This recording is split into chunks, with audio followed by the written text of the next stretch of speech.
Bangladesh fourth ডেতে bat করতে নামবে শ্রীলঙ্কার এগেনস্টে, এবং এই মুহূর্তে সবচেয়ে গুরুত্বপূর্ণ ইস্যু সেটা হচ্ছে বাংলাদেশ তাদের দ্বিতীয় ইনিংসে এই টেস্টের থার্ড ইনিংস সেটাই আসলে কেমন করে।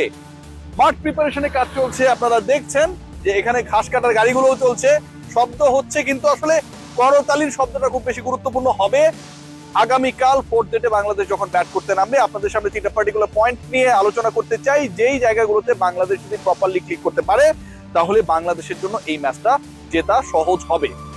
মিরপুর শেরেবাংলা স্টেডিয়ামে হাইয়েস্ট চেজ কত? এটা একটা বড় প্রশ্ন, গুরুত্বপূর্ণ প্রশ্ন, এবং এই প্রশ্নের উত্তর খুঁজতে গিয়ে যেই তথ্যগুলো আমার কাছে এসেছে তাতে দেখা যাচ্ছে বাংলাদেশ সেই ম্যাচটায় হেরেছিল।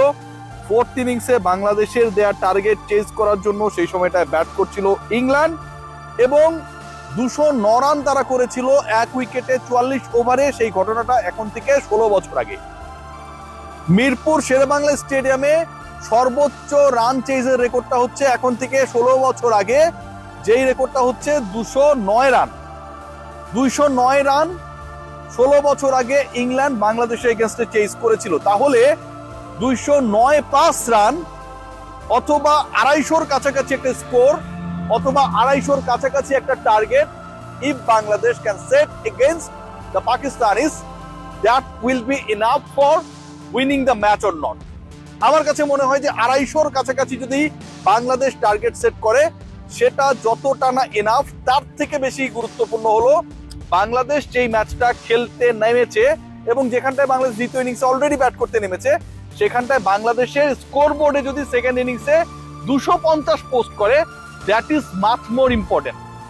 বাংলাদেশের অলরেডি প্রায় 35 রানের মতো এগিয়ে থাকা রয়েছে, 250+ যদি অ্যাড করে তাহলে অটোমেটিকলি সেটা হয়ে যাবে, কত হবে? 290 টার্গেট। তো বাংলাদেশ যদি এটা করতে পারে, 290-র কাছাকাছি একটা টার্গেট যদি তারা পাকিস্তানকে দিতে পারে, তাহলে এখন পর্যন্ত স্ট্যাট ইতিহাস আমাদেরকে যে কনফিডেন্সটা দিচ্ছে বাংলাদেশ এই ম্যাচটা জিততে পারে। গ্রাউন্ডসম্যানরা কাজ করছে মিরপুর শেরেবাংলা স্টেডিয়ামে, নিরলস প্রচেষ্টার মাধ্যমে আসলে বৃষ্টির পরে এখানে খেলাটা শুরু হয়েছে এবং সেখানটায় বাংলাদেশ দারুণ ডমিনেট করেছে। বাংলাদেশের প্রথম টার্গেট হবে 250+ একটা স্কোর করা।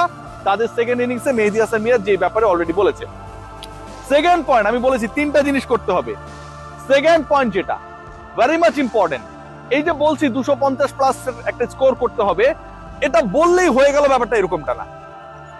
Your batters, they have to play a very significant and effective role while batting on their second innings. এখানটা আমার কাছে মনে হয় টপ অর্ডারের একটা বড় রোল থাকতে হবে। এর আগের দিন প্রথম 2 উইকেট মাত্র 31 রানের মধ্যে আমরা হারিয়েছিলাম। জয় এবং তার পার্টনার সাদমান, তারা কেউই আসলে ম্যানেজ করতে পারেনি to make a very or smart score. Individually তারা ফেইলিওর ছিলেন। সো অন্তত 2 ওপেনারের একজনকে ভালো রান করতে হবে। মিডল অর্ডার নিয়ে আমি খুব বেশি শঙ্কিত হতে চাই না। মিডল অর্ডারে আপনি দেখবেন যে লিটন কুমার দাস, মুশফিকুর রহিম, নাজমুল হোসেন শান্ত, যে ব্যাটাররা রয়েছে, we can expect a very sensible innings from them. So বাংলাদেশের টপ অর্ডারকে ভালো করতে হবে, টপ 3-কে ভালো করতে হবে। মুমিনুল হক লাস্ট ম্যাচে 91 করেছিল, 2 ওপেনার ফেইল করেছিল। সো আমার কাছে মনে হয় 2 ওপেনারকে একটা বড় রোল প্লে করতে হবে। তারা যদি একটা ভালো স্টার্ট এনে দেয়, প্রথম সেশনটায় বাংলাদেশ যদি ম্যাক্সিমাম 2 উইকেট হারায়, প্রথম সেশনে বাংলাদেশ যদি অন্তত 120 রান অ্যাড করতে পারে, বাংলাদেশের জন্য অসাধারণ হবে। থার্ড যে পয়েন্ট আমি বলেছি যে 3টা পয়েন্ট যেগুলো ক্লিক করতে হবে, সেগুলোর হচ্ছে ইম্পর্টেন্ট পয়েন্ট সেটা হচ্ছে বাংলাদেশের সেকেন্ড ইনিংসে যারা বল করবে, মিরপুর টেস্টে ফোর্থ ইনিংসে যারা বোলিং এ নামবে, তাদেরকে ভাই একটা বড় রোল প্লে করতে হবে।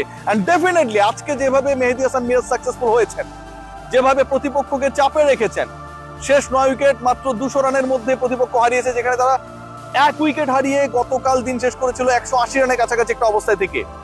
মেহেদী হাসান মিরাজের 5 14তম 5 মিরপুরের রাজত্ব, এটাকে যদি কন্টিনিউ করা যায়, বাংলাদেশে একজন স্পিনার শর্ট রয়েছে, বাট তাইজুল এবং মিরাজ মিলে যদি ড্যামেজটা করেন, 3 পেসারে তাসকিন অসাধারণ করেছেন। নাহিদ রানা যত উইকেট পাবেন আমরা এক্সপেক্ট করি নাই, বাট হি ওয়াজ, আমার কাছে মনে হয় সামওয়ান যিনি আসলে ওই ভীতিটা তৈরি করতে পেরেছিলেন প্রতিপক্ষের উপরে। সো বোলিং ডিপার্টমেন্টকে ক্লিক করতে হবে, স্পেশালি স্পিনারদের। স্পিনাররা যদি ভালো করে, স্পিনাররা যদি ডমিনেট করতে পারে, মেহেদী হাসান মিরাজের কাজটা যদি মেহেদী হাসান মিরাজ আরো একবার করে, অথবা মেহেদী হাসান মিরাজের মতো অথবা তার থেকে বেটার ওয়েতে তাইজুল যদি করে দেখায়, অনেকবার করেছেন তাইজুল ইসলাম, বাংলাদেশের ওই 250+ score plus the lead will be enough to win Dhaka test. এবং সেটা যদি হয়, ট্রাস্ট মি, বাংলাদেশের টেস্ট ইতিহাসে একটা রিমার্কেবল সিচুয়েশন ক্রিয়েট হবে। লাস্ট দুইটা টেস্ট বাংলাদেশ পাকিস্তানের এগেইনস্টে রাওয়ালপিন্ডিতে তাদের ঘরে খেলে জিতেছিল।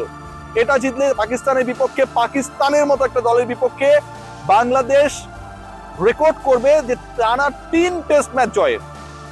পুরো দলের জন্য, পুরো বাংলাদেশের প্রথম শ্রেণী ক্রিকেট কাঠামোর জন্য, ফার্স্ট ক্লাস ক্রিকেট যারা খেলে, যারা ন্যাশনাল টিমের হয়ে খেলছে, পারফর্ম করছে, সবার জন্য it will be very much inspiring, no doubt.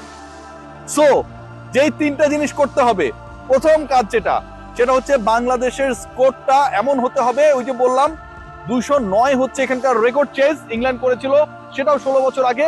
তো বাংলাদেশকে 250 অ্যারাউন্ড একটা স্কোর করতে হবে, লিডকে প্লাস করলে সেটা 300-র কাছাকাছি যাবে। দ্বিতীয় যেটা, বাংলাদেশের ব্যাটিং ডিপার্টমেন্টকে ক্লিক করতে হবে, ভেরি মাচ ইম্পর্টেন্ট, এবং ব্যাটাররা যদি ভালো করে তবেই সেই লিডটা বাংলাদেশ পেতে পারে। থার্ড যে পয়েন্ট, বাংলাদেশের বোলিং ডিপার্টমেন্টকে আরো একবার প্রুভ করতে হবে যে মিরপুরে they are the king ultimately. Let's see what happen. I am very much confident regarding Bangladesh or Bangladeshi players capability। এখানটায় তারা অনেকবার করে দেখিয়েছে। ঢাকা টেস্ট বাংলাদেশ জিতলে, ট্রাস্ট মি, এটা বাংলাদেশের ক্রিকেট নিয়ে যত নেগেটিভিটিস ছিল, পারফরমেন্স নিয়ে যত নেগেটিভিটিস ছিল, প্লেয়ারদের নিয়ে যত নেগেটিভিটিস ছিল, পাকিস্তানকে বাংলাদেশ যদি জাস্ট হারিয়ে দেয়, কালকে যদি বাংলাদেশ 250+ করে ফেলে এবং বোলিং ডিপার্টমেন্ট যদি অ্যাজ পার দেয়ার ক্যাপাবিলিটি জ্বলে ওঠে, বাংলাদেশের ক্রিকেটের সেই হারানো সুদিন ফিরে আসবে। Let's see what will happen. We are just waiting and expecting for the best.